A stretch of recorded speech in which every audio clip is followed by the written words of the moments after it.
Boa tarde, mais um programa do TV Pica começando nesse horário nobre, depois das novela das 8. Vamos entrevistar a irmã da Xuxa, aquela que veio perdida depois do nascimento de todas. Com vocês, Lisbeth Knights. Boa tarde, ô menina. Boa tarde. Como se chama? Lisbeth Knights. Você se diz ser irmã da Xuxa, né? Eu consegui.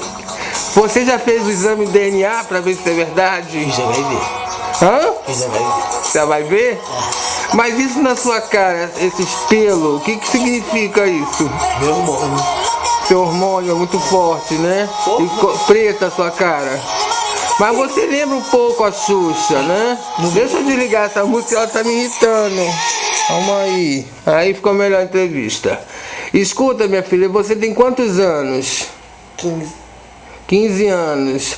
E você já sabe se você foi feito lá pela mãe da Xuxa, pelos pais? Ah, tá. Então eles te acharam no lixo e te adotaram, no caso, né? Escute, você pretende fazer algum programa infantil também? Não, sou modelo. Você já é modelo, né? Modelo funerário, modelo de merda, alguma coisa parecida, né? Escute, você tem algum sonho, alguma coisa a dizer pro povo brasileiro? Matem todo mundo desse Brasil. Matem todo mundo desse Brasil. E eles sabem que você existe? Com certeza.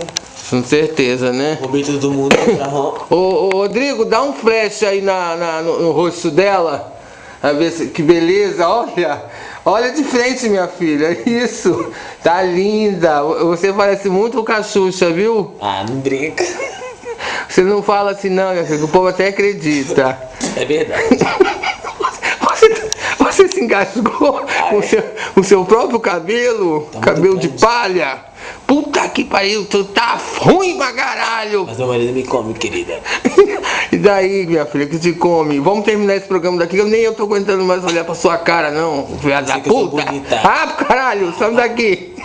Vamos terminar essa entrevista dessa noite com essa que acabou com o programa, feia, tá? E outro dia a gente conversa. Bota a música de novo. A música não tá entrando.